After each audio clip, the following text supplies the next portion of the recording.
This video is of footage taken from my Art is All Around Us lesson. You can find a hard copy of this on my website under Student Teaching Lesson Plans. It is a 2-period lesson focused on answering the question of, in what ways will student awareness of similarities amongst the arts empower their musical creativity?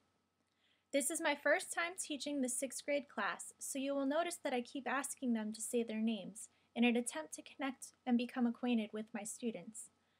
In this class was a student who is hard of hearing. I made accommodations for this by wearing a speaking device that she brought to school. During discussion, I made it a point to recite what the other students were sharing. This helped not only her, but the other students that may have needed to hear the comments and suggestions reworded. This being my first time teaching this class's students, I focused on creating classroom etiquette and management while still trying to create a more relaxed environment. You will see portions of this 45-minute lesson with brief commentary added in to state what happened in the missing segments. I want you to look at this painting, and just like we did with our individual groups, I want you to think that you're in a museum and try and think about what kind of music you're listening to in the museum as you're looking at this painting. Does anybody recognize this? What's your name again? I'm trying to learn. Liz. I think it's water lilies. It's water lilies. Do we know the artist? Anybody other than Liz? What's your name? Zach. Zach? Do you know who painted this? Goh. No, but that's a nice guess. Your name? Oh no, I lost it. And I'm Alex. Okay. Liz? Monet. Monet. So this is Water Lilies by Claude Monet. And this is what we're looking at in our exhibit. So let's think about, for 10 seconds, individually, I want you to think about what kind of music you're listening to. Is it soft? Is it loud? Is it rock? Just think about words that you would describe the kind of music that you're creating in your head. 10 seconds.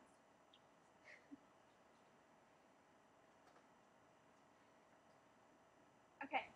Your name? Soft and water flowing.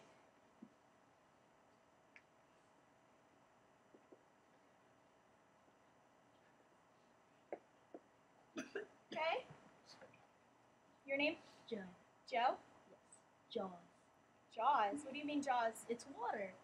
Okay, but what do you mean? What kind of music goes with Jaws? Da da da da da da da. Okay, well that's the melody of it, but how would you describe that?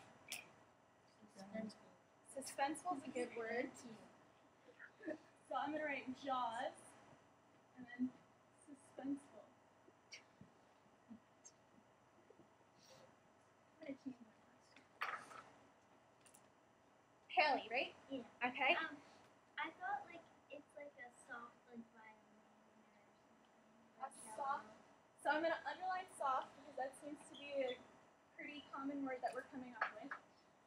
Soft, violin, and cello. I like how she's mentioning some instruments that she might be hearing. This discussion went on for a little while longer. Then I asked them to listen to Clair de Lune by Debussy and decide whether the music matched the painting. They could add to the list we previously wrote on the board, or they could decide whether some words were inappropriate for the list. Then we looked at Kandinsky's Composition 7 paired with Schoenberg's Freude. I purposely matched the two to show contrast between art and music, and they stated why the music did not go with the artwork. Okay, so you can pick up your papers and your pencils right now, and we're just going to go over this really quickly.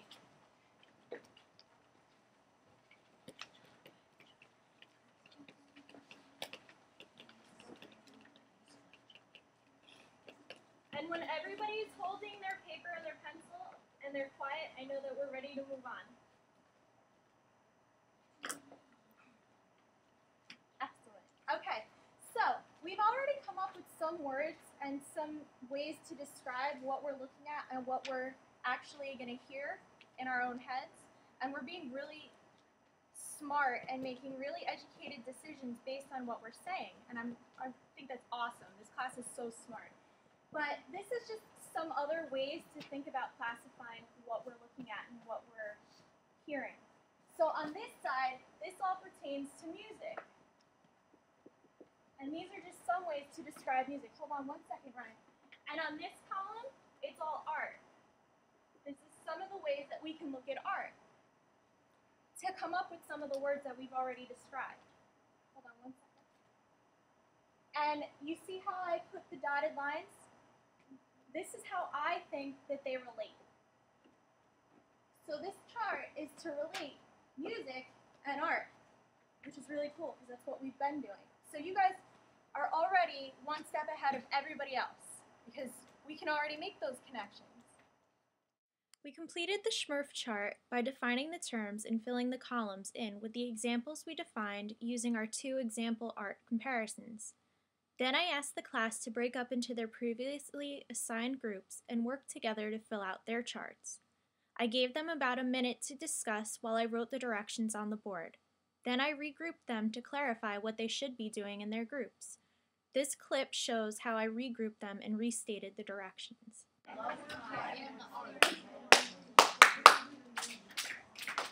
was kind of pathetic. Let's try that again. Okay, I have written on the board what you are doing right now. I'm coming around to each group. Is there a group that has only 1 or 2 people in it? Okay, so we're pretty much set with groups. I'm coming around to see if you have any questions and assigning you a particular trait that we're going to share on in 5, let's make it 3 minutes. Okay, go ahead. 5, 4, 3, 2, 1. Raise your hand if your group doesn't have at least 1 answer for the trait that I assigned. So we can report at least 1 trait. Good. We're going to finish our charts next class, but for right now, I want us to just share what we're talking about. Can somebody in this group quickly stand up and say what they would think of for sound and color? Hold the picture up, nice and quick. Sound. Nice and loud.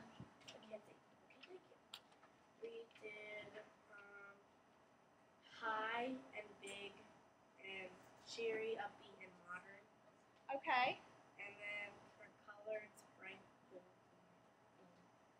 Okay. We agree with that? Yeah? Okay. Each group shared their assigned trait while holding up their artworks, and as a class, we agreed or disagreed with what they shared. This was a way for me to assess whether they completely understood each category of the chart or whether we needed to work on assigning the traits to specific categories. I finished the class by addressing the questions we used in the advanced organizer, having the students think back on the lesson to answer the questions. Reflecting on my own lesson, I would have done some things differently. I have already updated the lesson plan to address getting all the students involved at the very beginning with something that they are familiar with. I did this based on feedback from my observation and because of noticing that not every student in the class was familiar with the Monet painting. I also would have liked to allow them more time working in groups, but feel that the discussion was important because it pertained to a major project we will be working on in the future classes. Overall, I think that many of the students understand and are excited with the topic, which is great because they will be composing and working with their artworks in classes to follow.